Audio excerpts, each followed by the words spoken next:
this is so cool. All right, so you grew up in Alaska. Yes. Okay, and then came to Houston, the complete opposite. Yes. Right. I wanted to get away from the cold into the heat. Yeah, well, you made it to the heat. But did you ever grow up in the kitchen baking?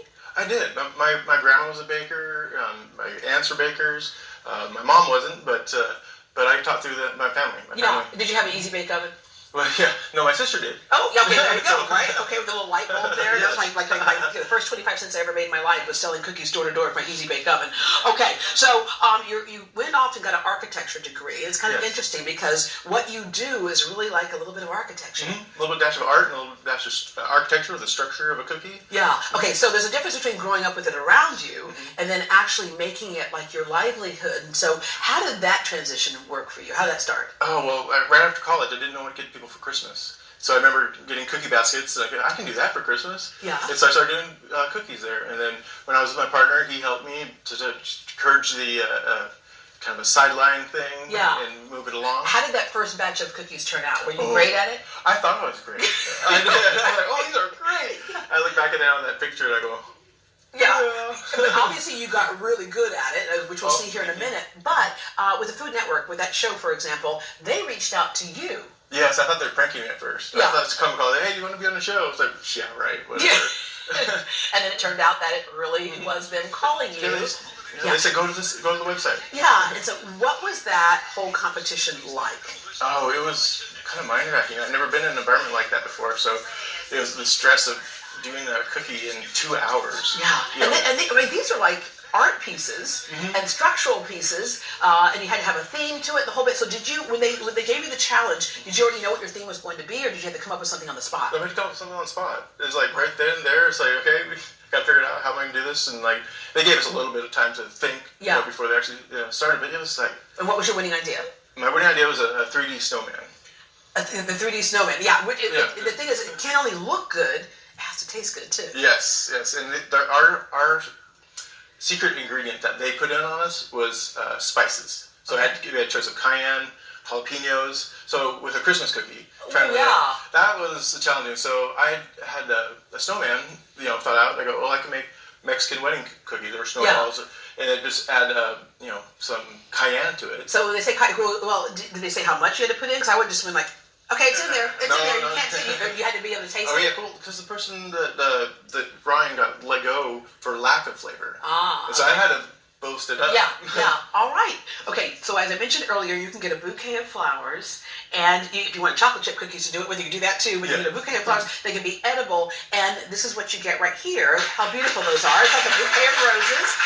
But just to show how intricate some of your things are too, look right here. That's like a heart cookie. Looks like lace work right there. You do a lot of custom things where people can get stuff like the thank you cookie. And then looking on down over here, tell folks what these are. It's like a greeting card. Yeah, it's a greeting card cookie. So you can get like a Hallmark card. It says happy birthday, and you can write your own message with this edible ink pen right there. Oh my gosh. Okay, so that says happy birthday. Who has a birthday in the audience? Anybody? Birthday coming up in the audience? 68, and what's your name, ma'am? Kelly. Okay, so here we go. And happy birthday to Kelly, right there.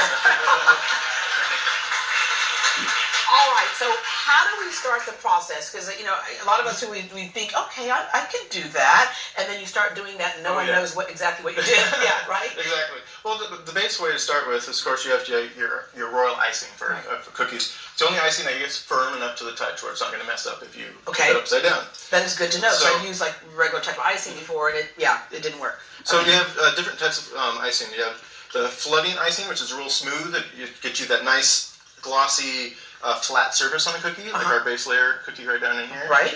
Then you have the stiffer frosting, like this right here. And looking at this, it's the shape of a flower. You used to cut all this out by hand, but now you have a laser cutter that can do I am still trying to work on that one. Oh, wow. Yeah. The 3D printer to make my own custom cookie cutters. Yeah. Okay. All right.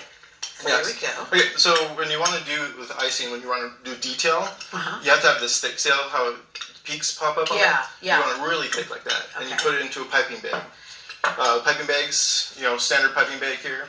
I use a mason jar to put it in there and flip it open and put it. Put your icing in. So that can be kind of a mess. But for the detailed cookies, I'll show you just one example, like on how to do a leaf. There's a leaf tip. and you just put it down on there, and you squeeze it.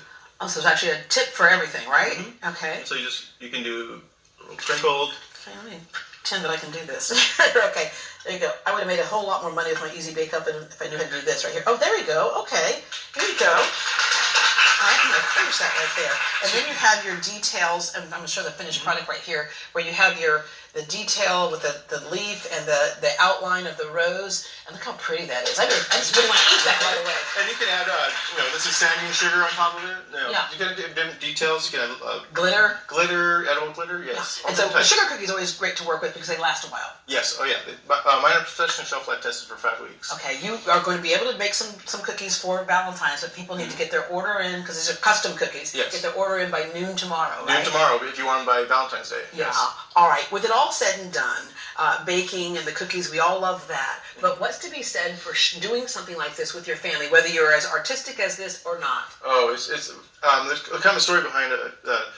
My partner had passed away when I was in the middle of doing this kind of side project, and it was therapy for me to just kind of focus in and do my art and craft through edible cookies. And that's really how my business got spurred into where it is now, is doing all that. Just I get lost in it. It's like people's yoga, I get zen. It's like I just tunnel vision and decorating. And look at those Easter cookies, how beautiful that is.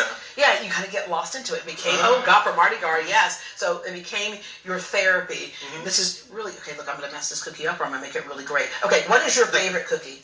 My favorite cookie is a snickerdoodle. Oh, a warm, soft-baked snickerdoodle. Yes. Okay, that is not a rose that anyone needs to have in their We got Picasso. Right, it's a Picasso rose. That's a modern-day rose here. Yes. But anyway, and then one last question is that people are in careers that they may love or may not, but they have a passion. And they keep thinking there's no way they can make that passion work. Your advice to them? My advice to them is find something that you love and do it. Yeah. And then no matter what you're doing, if it's just a hobby, if it's just something to keep you in the right spirits, just do it. And the more you do it, the better you get at it, and the better people notice. And it just goes that way. Oh, nice and soft. It's firm but soft, yeah. Love it. Thank you so much. You're welcome. I need a glass of milk now. Okay, guess what? Everyone in our live studio audience is going home with Scott's cookies. For more information on Scott and Mr. French's Gourmet Bakery, to visit Great Day Houston.